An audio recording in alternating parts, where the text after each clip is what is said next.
Hi everyone, my name is Samantha and I'm the Community Engagement Coordinator for the Natural History Museums of Los Angeles County. And today I'm joined by Courage Camp founders Giselle Carrillo, Vanessa Yeager, and Cassie Comley, Ph.D. So if y'all wouldn't mind sharing with us, what is Courage Camps? So Courage Camps is just a movement that started between three Latinas who have family roots in East LA. We all kind of met randomly and serendipitously through the ocean.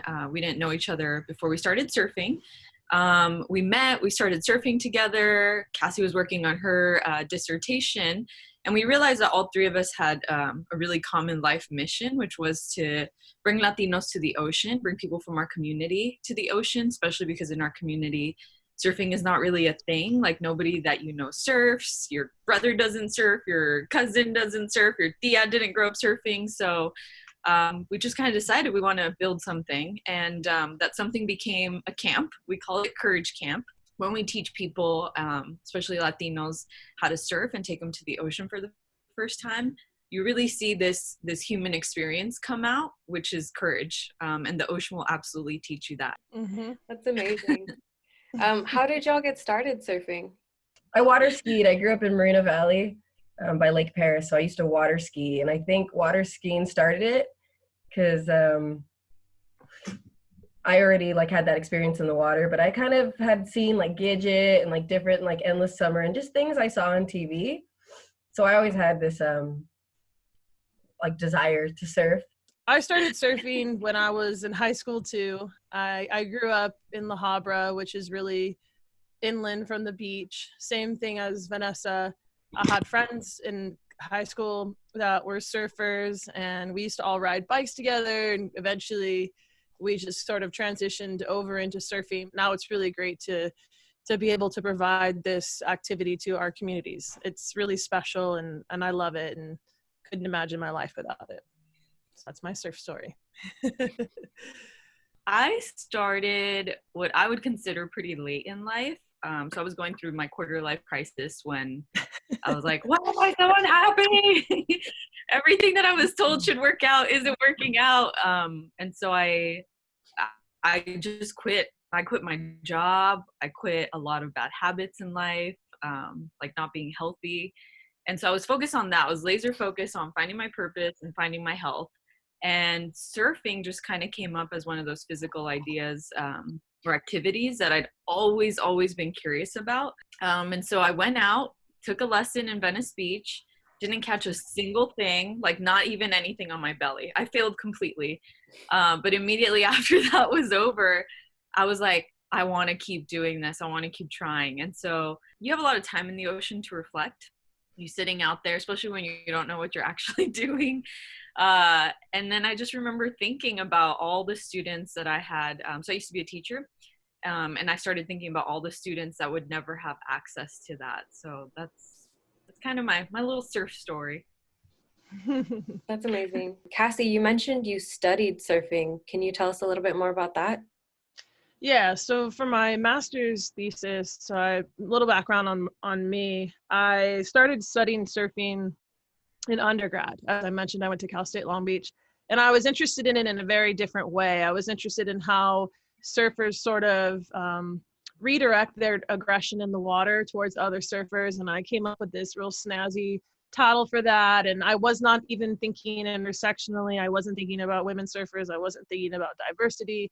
I was really just purely trying to understand what type of environmental factors can create violence in individuals. I was working at a women's shelter, so my mind was there. And so long story short, yes, I got to study Mexican American surfers' experiences, and I had no idea what I was going to find in the beginning, and it ended up being something that's life-changing, because I got to meet these two. They were one of my first participants, really. Vanessa, I think, was maybe my first or second, and right away we instantly connected, and we became friends, and she connected me to Giselle. And really, it's been 3 years now, I think, since I completed my data collection, and look at us now. But yeah, it's really great. I love going around and doing the academic thing and talking and sharing this journey with other people, because there was a lot of a lot of doubt in the beginning in my department, a little bit of teasing on some people's parts. They were like, what are you gonna do? Are you gonna even find Mexican surfers? Like, I remember a lot of people telling me, like, you're not gonna find it. And so it was really affirming to not only find it, because obviously I knew that there is diversity in the sport, but again, it's just getting people to push through those preconceived ideas of what a surfer means. Like, there is a movement. There's so many other organizations that are doing the same sort, or are on a similar path to us. And so there have been folks out there that are like, look, the sport is diverse, but it doesn't feel like it is, and it should be, because it's a public good. It's a public space. So it makes it a little bit political. Yeah, super powerful, building community. Really awesome. So what are y'all's connection to East LA, East Los Angeles? Both my parents went to high school there. My mom pretty much grew up in East LA, born in Calexico, but grew up like in East LA, like did all her schooling there. My dad was born in Puerto Rico, but when his family came over, they ended up in East LA as well. So my mom went to Garfield High School, and my dad went to Roosevelt. And my favorite movie growing up was Stand and Deliver, you know, because I was like, man, that's not only is that the high school that my mom went to, but it was a really inspirational movie. It's my favorite. It's pretty much why I became a teacher. Same. I have some family. My mom, my grandparents grew up out there. My mom grew up out there until she was about like 16. So same thing. Like, once we started telling our stories, we all kind of realized we have like some family roots, you know, in varying degrees. But yeah, my family used to live there. Yeah, my parents are immigrants from Mexico, and so East LA is often the first stop for many, many immigrants from Latin America, and so that was the case for them. I was actually born at East LA General Hospital, which last time I drove by, it is still open. It's still there. What kind of stories have your students and their families shared with you about their experiences in the ocean? I don't know what's my most favorite one is probably the Moreno family. It's a El Salvadorian family, and the father and son came, and he kind of, in our like welcoming circle, he said that the reason he was there is because he wanted to do things with his son that his father didn't get to do with him. I'm Alfonso Moreno. I'm here with my son Josiah. Hi. Just trying to get out here and do things that my dad never did with me, you know. We've been going outdoors a lot, mountain biking. We've been boogie boarding a lot. Just hiking, and just trying to get him out as much as I can. Yeah, get having out fun in with nature. him, trying to bond, you know. Yeah, kids will never remember their best day of TV. Yeah. So that's why we're out here, you know, just catch some waves, try to catch some waves and have some fun. Have some fun. That's so cool. Josiah, do your dance. Go, go, go. I'm super glad you're here. Do it for the fans. Awesome. Do it for the fans. Beautiful. Yeah.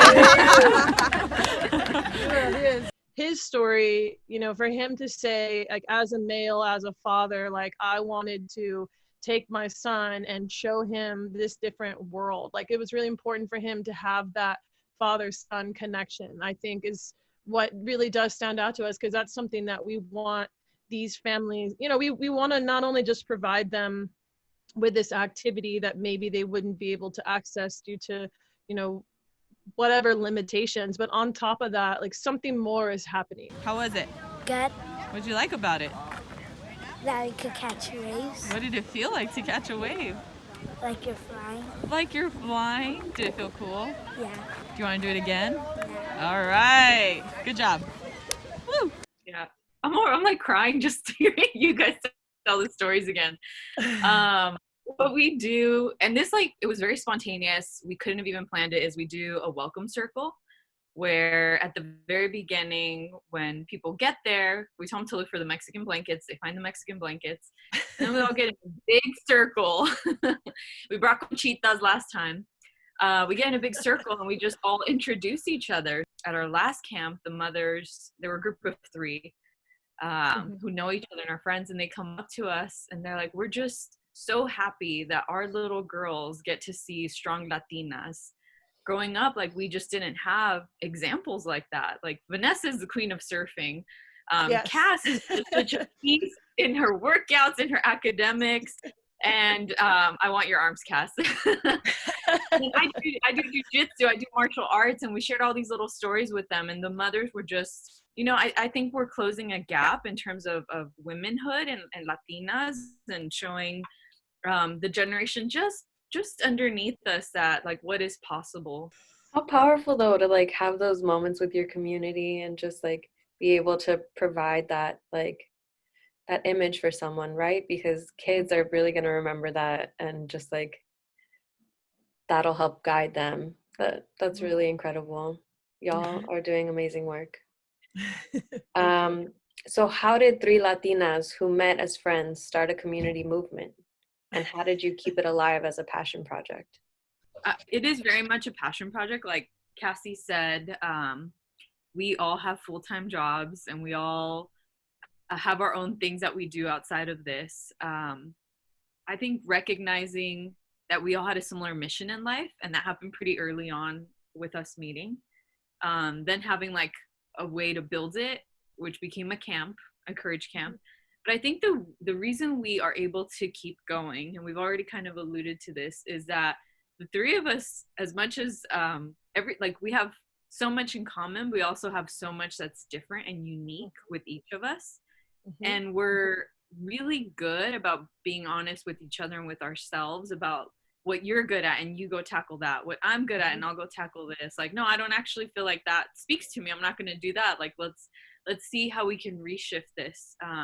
You always say it perfectly. I agree. I mean, I think people are shocked when they find out we have full-time jobs on top of what we do, because we do a lot with what we have. And a lot of that is because we do share this common goal, and like Giselle said, but we bring different aspects to it. And that's good because the community is different, and the community's people, each person in the community, they're going to maybe be able to identify with one aspect of us or the other. And it's just really cool when we get to start to do more events. We get to share more about ourselves and, informally connect to all of these different pieces. And it works right now. And I love that it works, because it doesn't feel, it's not something that I'm ever like, I don't want to do that.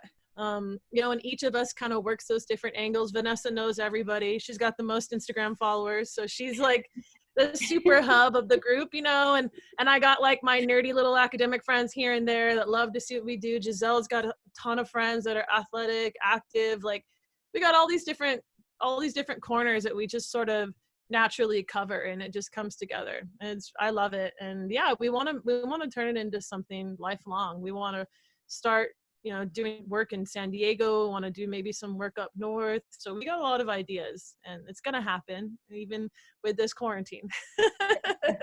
Ready to buy an RV. Yeah, seriously, for sure. Ready to take it down the road. Right? Yeah, and like get it wrapped. Yep. What do you envision for the future of Latinos in surfing and nature? Why is it important as Latinos to be connected to nature?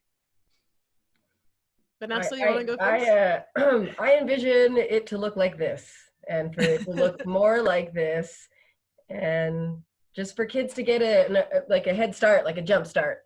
So if we could give them that jump start, like that's definitely where I come in. Like, I just want to help the kids, they try something new and show them that they too can surf, they too can get in the ocean. It's definitely something that's for us.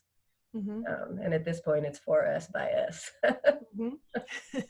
Nice. So I take the more like research structural perspective. I want this because I truly believe that getting the most vulnerable parts of our communities involved in something that can be affordable, can be accessible, and is for them, can deter them from other activities that could ultimately have detrimental impacts of their lives. And so that's why it's important for me to continue to diversify these spaces, because I do a lot of hiking and camping, and it's changed my life, and I try to bring that to them. I try to show them, like, these are all things that you guys can do, even if it's not something that you were introduced as growing up or your neighborhood, but these are things that you can do. You can walk, you could go to this park. I mean, I get that it's different in some of their neighborhoods, that it's a matter of safety and concern. And those are all things that that keep me up at night. Is I just want to create a different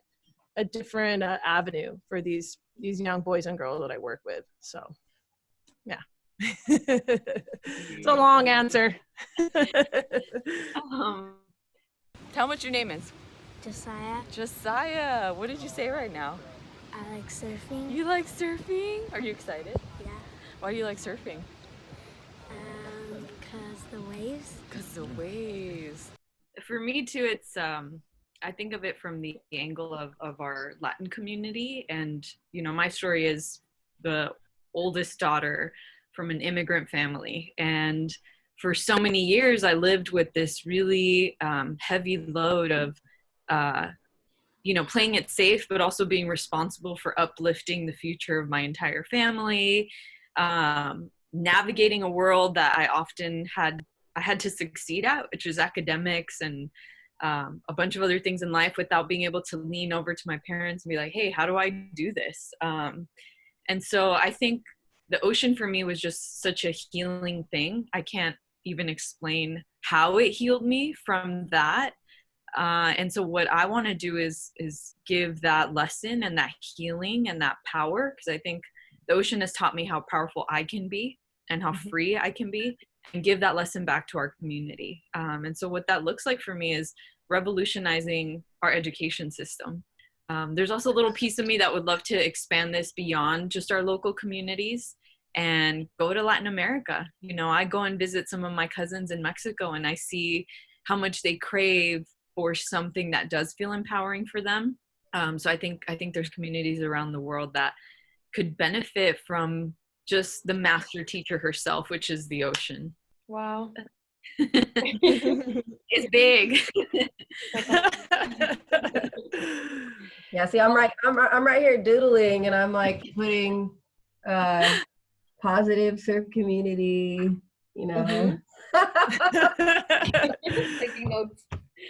She always takes notes. I do. I like to write things down. Makes it real. Yeah.